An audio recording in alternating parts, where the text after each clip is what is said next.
intelligence. So how nice that kind of affection, that kind of compassion, how useful. With fuller knowledge, even one's own physical health, that kind of affection is something highly so useful. So knowing these things, and then family level or community level, even the global level, many man-made disaster actually happen because of lack of that. So therefore,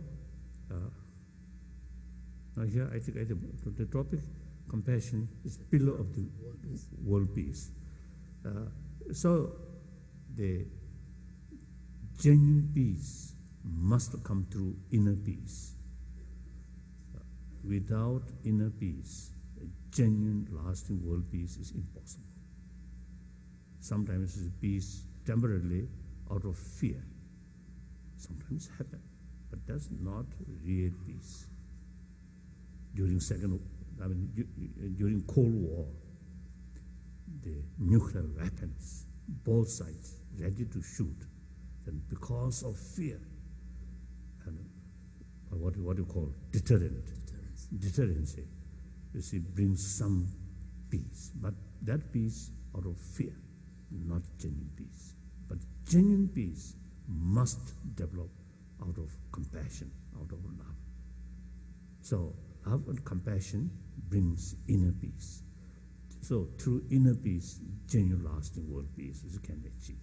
So in any way, compassion, one level, because of biological. The second level, out of awareness, out of reasoning. That means with help of human intelligence, they'll further develop human compassion. Now here are big differences.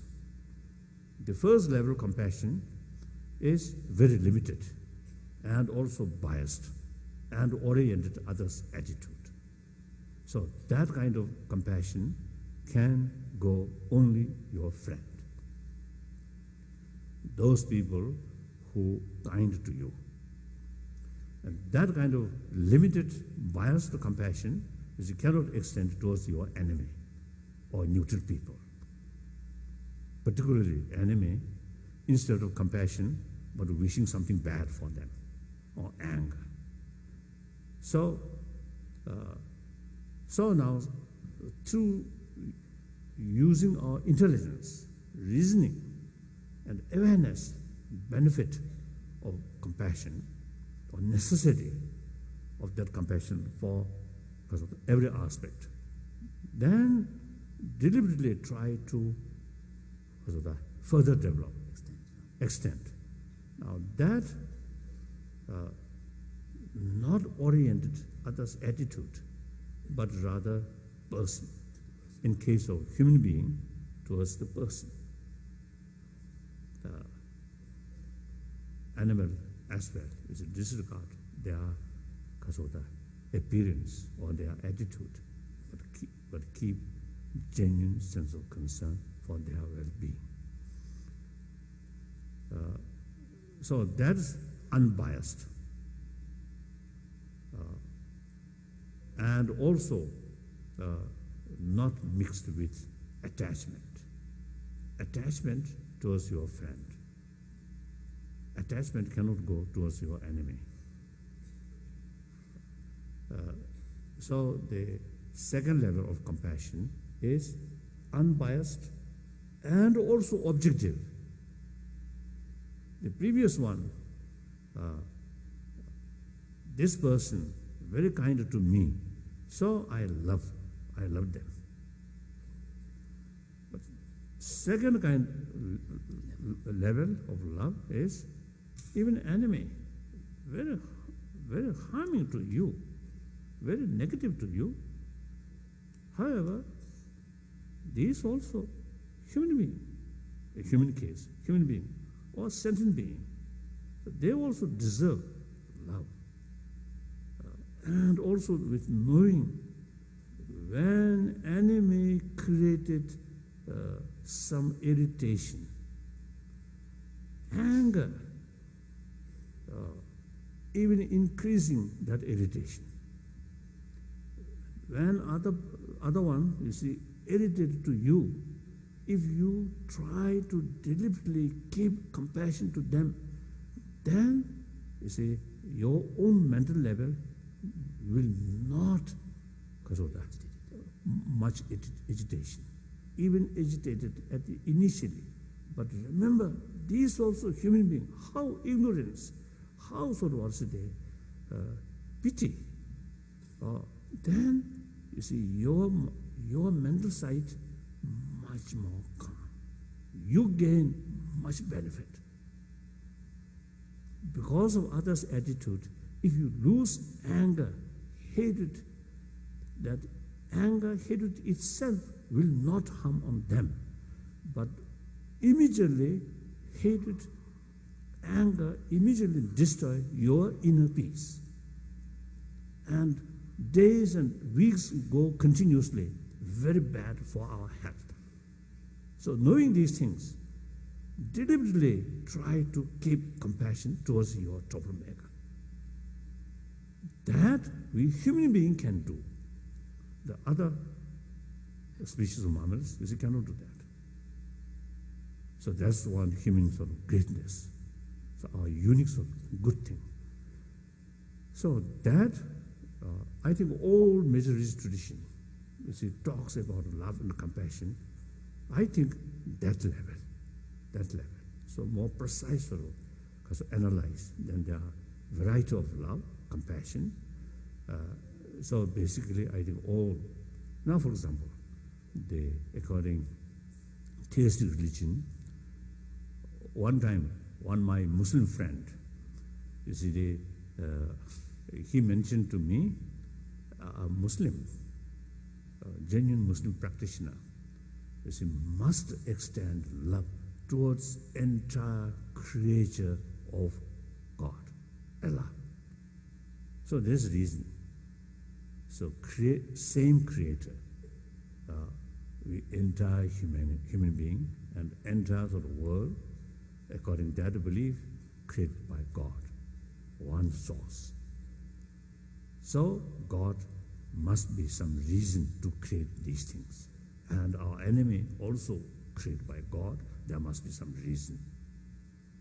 So therefore, obviously, God also taught us practice of love and compassion, forgiveness. So in order to practice of the forgiveness and tolerance, we need some people who create some problems.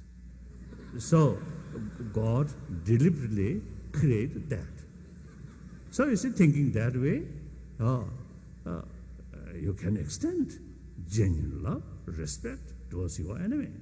This also is deliberately created by God. And then non-theistic, of course, the law of causality. If you do something good, good result will come to you, to oneself. If you harm other people, the bad result you have to face. So, by nature, we want good thing. Do not want bad thing or suffering. So if you commit harming other, you committed the causes or conditions of suffering. So since we do not want suffering, so we must avoid the causes or conditions of the suffering. So knowing that, then deliberately, they try to reduce anger, hatred towards troublemaker. So once we develop genuine compassion, genuine karuna towards our enemy, then you really develop real inner strength, inner peace. So there are two levels of compassion. So now, these, as I mentioned earlier, universal. Religious people or non-believer, say, we have same sort of potential and same capacity, only sort of the only thing is, we have to know these things, and we must pay more attention about our inner value. Then your health improve, the atmosphere in your family improve, and the community also improve. As I mentioned earlier, world peace through inner peace first start individual level. Not without making effort or start from one individual. World peace from sky, impossible. From United Nations, impossible. So peace must start. Peace must build by people. People means combination of individual. So start individual. So I start as much as I can, according to this Indian tradition, non-violence, based on compassion and religious harmony. So I can make some contribution. So similarly here, perhaps at a few thousand people here, each individual try to develop inner peace. Just, you see, using our awareness or our intelligence, and then examine our neighbors, those neighbors who often, you see, quarrel, anger, or jealousy, they never get peace. Those family very close and compassionate, their family much happier. And particularly those children in the family where parents always quarrel, always accuse each other, blame each other, and bad face, the children suffer most. The other family, really full of compassionate atmosphere, their children, their physical growth much better, their study much better. So these are, we do not need to study for complicated philosophy. Just look, examine objectively. And then most important, scientists, now particularly medical scientists, now they begin to realize for physical health, reduce blood pressure, and reduce stress, anxiety, fear. These are much depend on our outlook, or our emotion. So here they now begin to realize more calm mind is very, very important. In order to develop or create calm mind, not thinking, thinking fully alert our mind, and at the same time, calm mind. That's now the point. Usually, you see, in order to develop calm mind, we just forget the problem and take some holiday or picnic, a short moment, 1 week, you see, forget, and alcohol, or just, you see, seeing some pictures or some place like that. Some sports. When you return your home, or feel very, then something, Feeling down. Feeling down. There's a Tibetan expression saying that as if the sun is set. No, go outside, a few hours, very joyful. Then, look, time, now return to home or office, then feel a little dark. So that's unwise. That's very temporary method. Wise method is look the problem itself, develop positive attitude. The more problem, you feel good, more challenge, better opportunity to practice, to show my inner strength. Isn't it? There's no need holiday, no need picnic, isn't it? And then here also is I want to share with you, I think usually, and particularly those materialistic sort of society, I think you just seeking mental joyfulness out of through sensorial way. Seeing some play or including television, and through eye sensory, seeing sensory, brings some satisfaction. And music through ear sensory brings some satisfaction. And taste and smell. Including, I think, sex.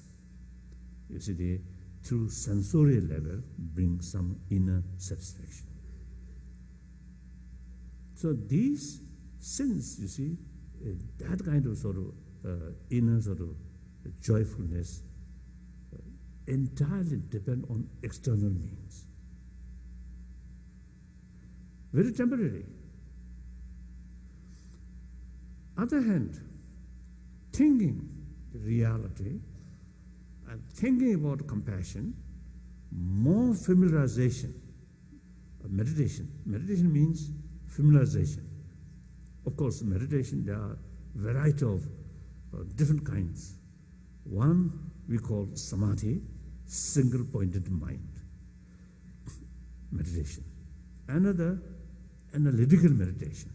For me, that's much effective. Of course, firstly, single-pointed mind, not easy to achieve. And for me, my excuse is I have no time to practice that. So that's my excuse. But I really wish, you see, to spend at least 1 year, 2 years, because of secluded area, completely isolated, then single practice of single-pointed mind. That also there's no guarantee whether I can achieve or not. So you see, for me, analytical meditation is very useful. As soon as I wake up in early morning, usually I got up 3:30. So wake up, as soon as I wake up, as a Buddhist monk, I recite one shloka, Nagarjuna's word, praising to Buddha. I recite that, and then making shape of my mind. Rest of the day, my mind should be meaningful, meaningful thinking, and a meaningful life. And as a practitioner of altruism, from early morning, dedicate my body, speech, mind, well-being to others. Because 사선 종을 전부 다 나가신도 따와요. 선제 빠도 매봐요. 나만 예수 시한 쇼 지교도. For example, reflecting upon the sentiments expressed in the great Indian classics like Shantideva's text, where he says that just as the great elements of the nature, such as earth, water, and so on, may I be of service to all beings and to be utilized by all beings in whatever way they wish. So, the former president of India, Abdul Kalam, a Muslim, great scientist, he very fond of these verses. So some occasion in talk, you see, he refers this. And one time, you see, my sort of audience is with him. He also, you see, he showed me one Shantideva's book and showing you see, these verses. He told me this verse is very, very helpful to him. Like that. So, that's analytical meditation from early morning. That's very useful. So, in any way,